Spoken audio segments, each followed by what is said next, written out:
O letrozol é um medicamento que está dentro da cobertura obrigatória das operadoras de planos de saúde, está previsto dentro do rol de procedimentos.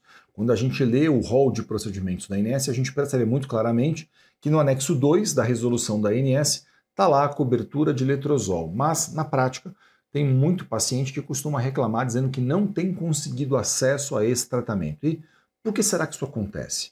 O que diz a regra da ANS a respeito e o que diz a lei dos planos de saúde? Eu sou Elton Fernandes, eu sou advogado especialista em plano de saúde, professor de pós-graduação em importantes instituições da área e autor de livro jurídico.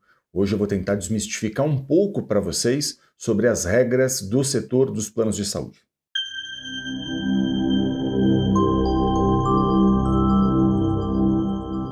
Olha, como esse é um medicamento oncológico para uso oral dos pacientes, esse medicamento a ANS entende que ela tem que incorporar e ela incorporou então esse medicamento, mas a gente vai ver para quais situações ela determinou a cobertura desse medicamento. Vamos lá.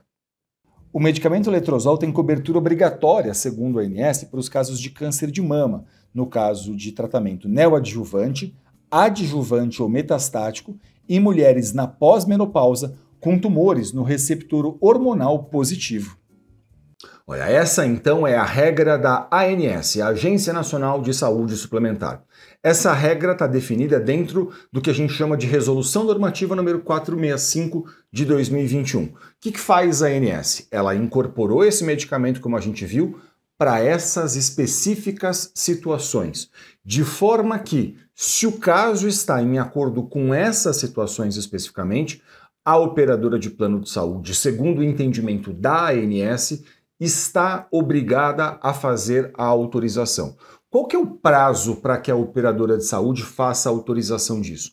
O prazo é de 10 dias. 10 dias úteis é o prazo que a operadora de saúde deve levar para fazer com que esse medicamento chegue até a casa do paciente, chegue até a casa daquela pessoa que vai fazer a utilização.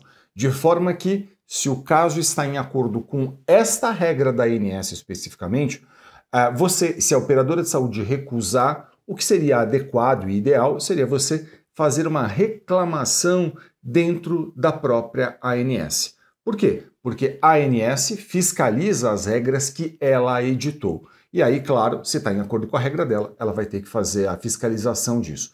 Isso pode levar tempo, claro, mas você tem esse direito, essa prerrogativa de fazer isso.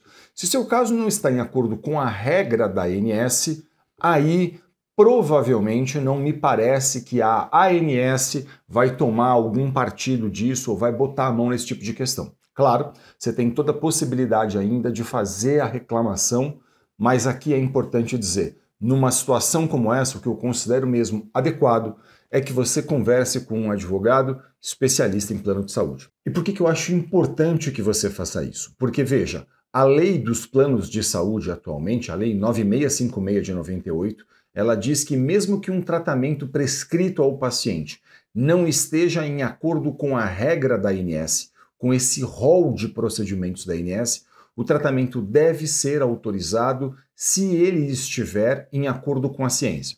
Então veja o que acontece muitas vezes. O médico participa de congressos, ele lê publicações científicas, ele pode olhar, por exemplo, porque outras agências de renome internacional, como a FDA, a Europa, por exemplo, fazem ali a indicação de estudos que corroboram a indicação técnica dele. Olha, esse medicamento serve para os casos tais. E aí, claro, esse profissional preocupado com o paciente, ele quer fazer uma prescrição que está em acordo com a ciência, mas que não está em acordo com a regra da ANS que a gente viu anteriormente. E aí, o plano de saúde recusa o fornecimento disso, porque as operadoras de planos de saúde ainda entendem, majoritariamente, que elas só devem custear aquilo que está dentro dessa regra da ANS que a gente leu.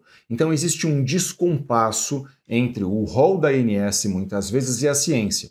E existe um descompasso também porque a operadora de plano de saúde, ao invés de cumprir a lei, ela cumpre exclusivamente o critério que está dentro desse rol de procedimentos da ANS que a gente leu. E aí o que fazer numa situação como essa? Nessa situação, um advogado especialista em plano de saúde vai poder analisar o seu caso e ele vai poder, então, a partir dessa análise, entender o seguinte: se está em acordo com a regra da ANS, ele pode, ele mesmo, inclusive, ajudar você a formalizar a reclamação dentro da ANS. Essa é uma prerrogativa que o advogado tem, que esse profissional possui. E aí, claro, se não estiver em acordo com a regra da ANS, ele vai ter que entender o caso, analisar se é, por exemplo, a situação de mover eventualmente uma ação judicial contra esse plano de saúde, a fim de buscar no Poder Judiciário a cobertura desse tipo de tratamento. Okay? Então, essa é uma possibilidade que o advogado possui. E claro, você deve estar perguntando, mas será que se eu tiver, por exemplo, que mover uma ação, como é que isso funciona, né? Como é que seria isso na prática? Isso não vai levar muito tempo? Deixa eu explicar um pouquinho para vocês essa questão. Olha, a ação judicial é um procedimento. Esse procedimento, por exemplo, ele pode ser feito com um pedido de liminar. O que é um pedido de liminar, né? Um pedido de liminar é um requerimento que você faz a um juiz pedindo que ele determine desde logo, desde o começo do processo, o fornecimento do tratamento que aquela pessoa precisa. Então, por exemplo, se você demonstra para um juiz que existe um direito e uma urgência, o que o juiz pode fazer? Ele pode determinar desde logo o fornecimento daquilo que você está fazendo o pedido. Então, ele olha para o caso, ele sabe que um processo vai ser longo, e bem porque o juiz sabe que um processo vai ser longo, muitas vezes ele vai poder dizer o quê? Olha, estou entendendo que nesse caso, esse beneficiário aqui ele não pode esperar o final do processo para poder usufruir desse direito. Então, entendendo que existe direito e que existe urgência, ele pode, então, determinar essa liminar. Ele pode conceder essa ordem liminar a fim de que a pessoa possa usufruir desse direito logo no começo do processo. Ele pode fazer isso a qualquer momento, né, a qualquer momento da ação judicial, mas é mais comum, por exemplo, que haja essa análise desde logo, desde o começo, a fim de que, demonstrando que existe direito, demonstrando que existe urgência, que seu caso está em acordo com a lei, que o relatório médico faz a indicação clara de que há uma urgência, de que o caso está em acordo com a ciência, por exemplo, ele possa, então, fazer a determinação disso. E note, esse processo hoje, em todo o Brasil, é inteiramente eletrônico. Então, assim, do Oiapoque ao Chuí, não importa onde você esteja, um processo judicial é inteiramente eletrônico. Imagina que você mora na cidade de São Paulo e você vai conversar com um advogado de São Paulo. Esse profissional vai mover uma ação judicial eletrônica. Hoje existem até audiências que são feitas de forma eletrônica, embora nesses processos especificamente que envolvem plano de saúde, é incomum que haja a necessidade de uma audiência. Pode haver a necessidade de outras questões, outras provas dentro do processo, mas audiência, participação de audiência, não.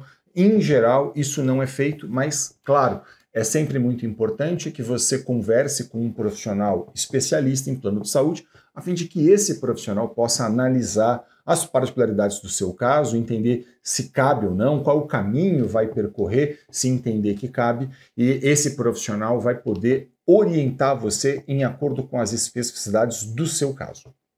Você vai poder dizer para mim eventualmente, mas eu não conheço ninguém que seja especialista nisso. Veja, deixa eu falar uma coisa para vocês.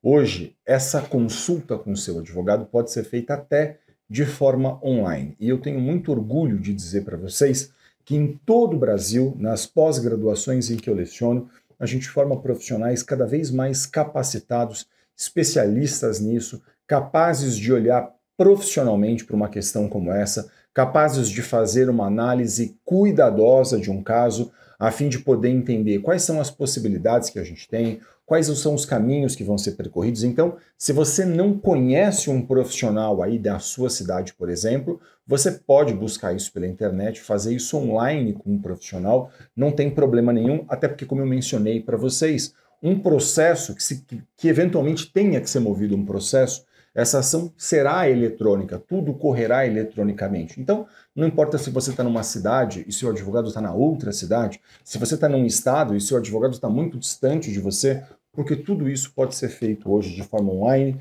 e eu tenho muito orgulho de poder dizer que em todo o Brasil a gente forma nas pós-graduações em que eu leciono profissionais muitíssimo capacitados para lidar com esse tipo de questão. Então, eu sugiro muito que você converse sempre com profissionais especialistas nesse tema.